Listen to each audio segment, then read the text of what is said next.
Hurricane Harbor Splashtown has had a unique history of pretending to be a Six Flags park while not really being one. This water park, located just north of Houston, Texas, is a solid family water park with tube slides, family tube slides, body slides, and thrill slides. But as a local Houstonian that didn't frequent this park growing up much, is its lineup worth visiting? Find out in this review of Hurricane Harbor Splashtown. The park originally opened as Hanna-Barbera Land, with one roller coaster that is now operating as Woodstock Express at California's Great. With Hanna-Barbera characters being unique and classic cartoons, I can't help but wish that IP was still in use around the park. After 1985, Hanna-Barbera Land was closed, and a water park, Splashtown, USA, took its place. In 1999, after 14 years as a water park, the property was sold to Six Flags, mainly to reduce competition with AstroWorld's water park, and rebranded Six Flags Splashtown, before being sold in 2007 as part of Six Flags downsizing. It then went by Splashtown Houston until 2012, before being renamed Wet n Wild Splashtown until 2018, when Six Flags acquired the operating rights to the park and renamed it Hurricane Harbor, as Six Flags is looking to have a consistent brand for all of its water parks. The park consists of family pools and play sections, tube slides, body slides, and family raft slides. The family sections are abundant, with Coconut Bay offering a few kiddie-only slides, under 50 inches required, as well as some very basic play structures for the youngest of guests.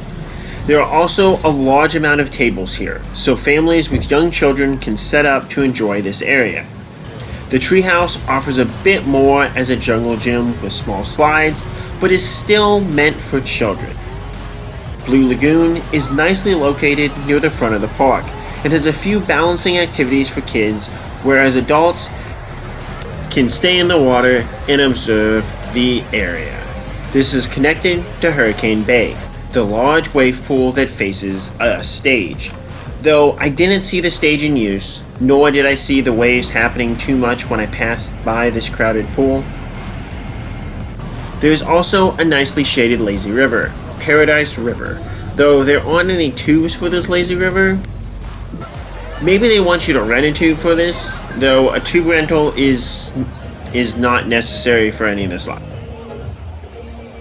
As for tube slides, Bamboo Chutes is a family slide tower, though the middle slide offers decent drops, especially for a tube slide, and even the curved ones offered solid pops and wild swings towards the end. Runaway Rapids is an enclosed single tube slide that has bumps on a few of the down sections as its gimmick. Vortex has a torturously hot line that is almost always long and in the sun, and I suggest rope dropping this attraction if you want to do it, or heading here near the end of the day. Vortex also isn't that good, as it's just basic turns, and the fancy turns only give you some decent positive G's. Single riders, though, are free to ride it. They just need a double tube. I'm sad since it shares the namesake of the coaster in my profile picture. I want to like this ride, but I just... Finally, Rip Curl is a small tube toilet bowl slide with a decent drop and an okay toilet bowl section. This ride is enjoyable for what it is. Next to Rip Curl is a basic racer slide in Stingray Racer. These are some of my favorite slides, as the enclosed sections offer a great sense of speed, followed by a few downward dips, especially if you go on one of the slides in the middle of the tower. The body slides are rather limited. Big Spin is a small toilet bowl body slide that did hurt my back a little going down, though falling headfirst into the disorienting pool at the end is a unique experience. Walla Walla Falls is a short and simple jump slide that throws you into the water. The drop is nice, but the plunge down into the water and the fight to get back to the surface normally did more for my adrenaline each time. There's also a jumping area and a rope swing next to this slide as well. The two main thrill rides are Paradise Plunge and Bonsai Pipelines. The blue Paradise Plunge offers a large slide with a nice drop, though it really isn't as scary as it looks. The worst part is skimming over the water to slow down at the bottom, though this is much less painful than Big Spin.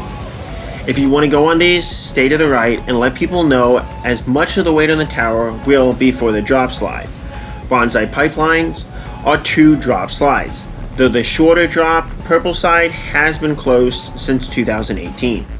The low capacity, despite quick dispatches and short ride times, makes this a rather long wait. This ride also doesn't seem to open with the park, and likely will open much later in the day, or at least it has on my visits. Being trapped in the drop capsule is something nerve-wracking, though waiting up high on this tall tower listening to the boom of drops should get your nerves going enough that the actual anticipation of the drop isn't too much. After the adrenaline pumping drop, you smoothly speed through the various twists and turns on the slide, creating a strong sense of speed and a thrilling ride. There also is an included flow rider attraction that normally has a decent wait, even if you try to rope drop it.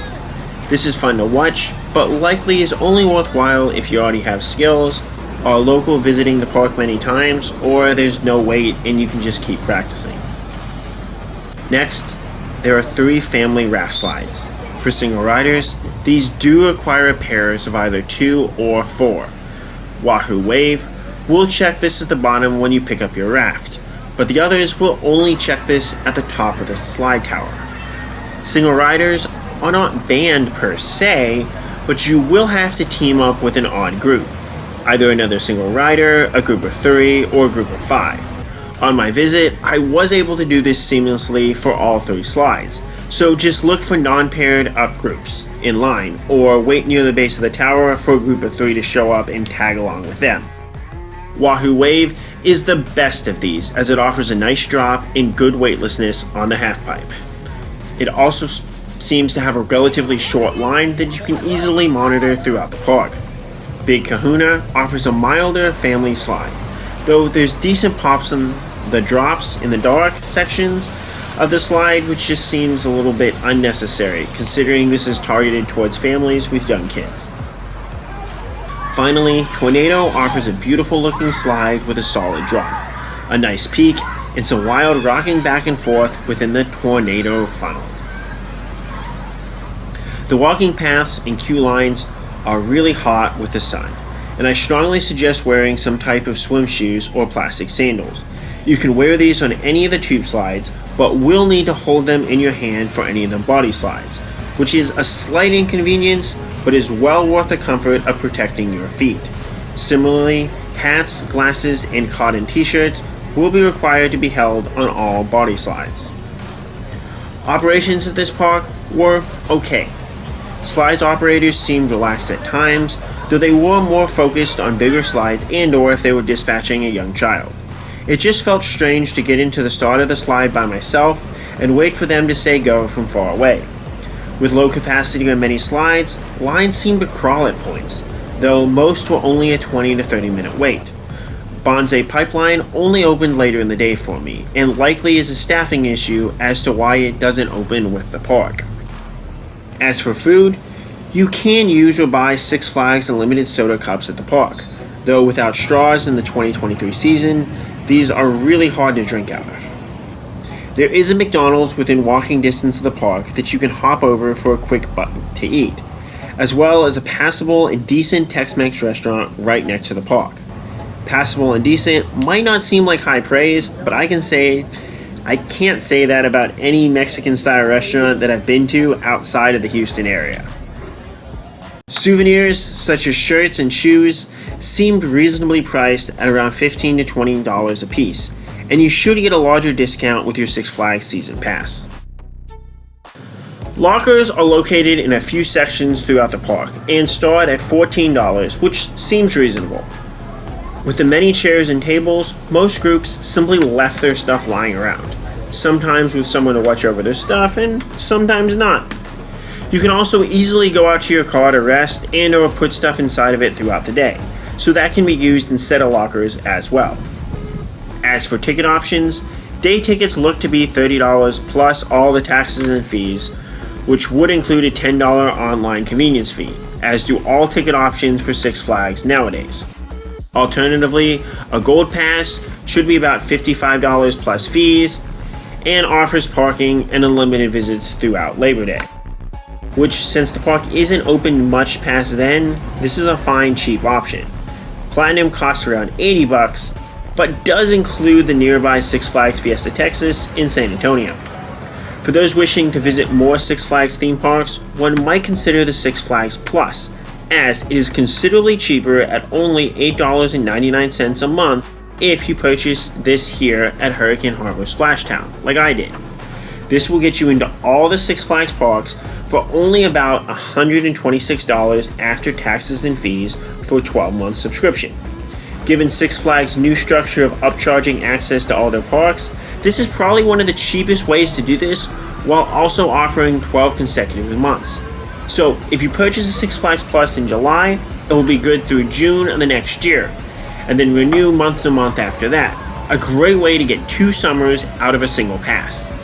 The Diamond Pass is the all-park season pass and includes a slightly larger discount, 3 more skip-the-line passes that are expensive to buy by themselves but good at any park in the Six Flags chain, and the all-season cup.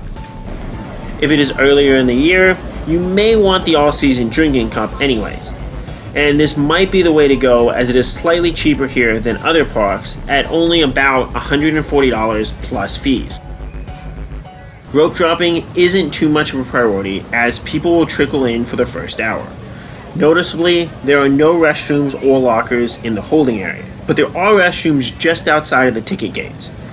If you want to do all of the attractions, I would head to Vortex first, as I hate that ride line. And it isn't that good of a slide in my opinion anyways. You can probably skip Runaway Rapids, as it likely won't build up a long line later on, but can knock it out as well if you want to. If you have an even number in your group, I would then head to Tornado and Big Kahuna, as you can get a few laps on Tornado before it builds up much of a line.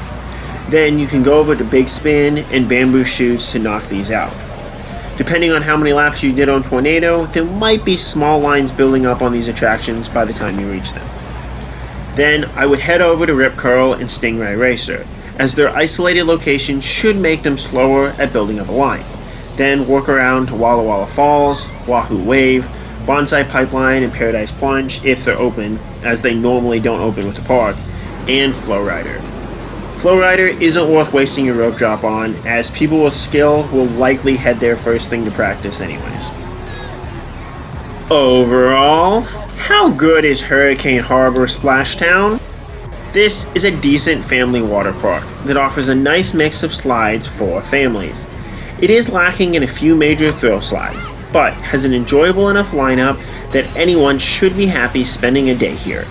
With the unique park setup, it can take a while to get your bearings and really understand what all is in this park, which seems unfortunate for families that are the most likely to get confused while at an amusement park. This isn't a place that thrill seekers need to seek out, but it is an enjoyable place for families. Anyone looking to visit multiple Six Flags parks from the Houston area should definitely check out their higher level passes, as these will be cheaper than any actual Six Flags park. What are your favorite slides at Hurricane Harbor Splashtown? Do you like tube slides or body slides the best? What attractions would you like to see added to Splashtown? Let me know. And as always, Cup Kun Krap.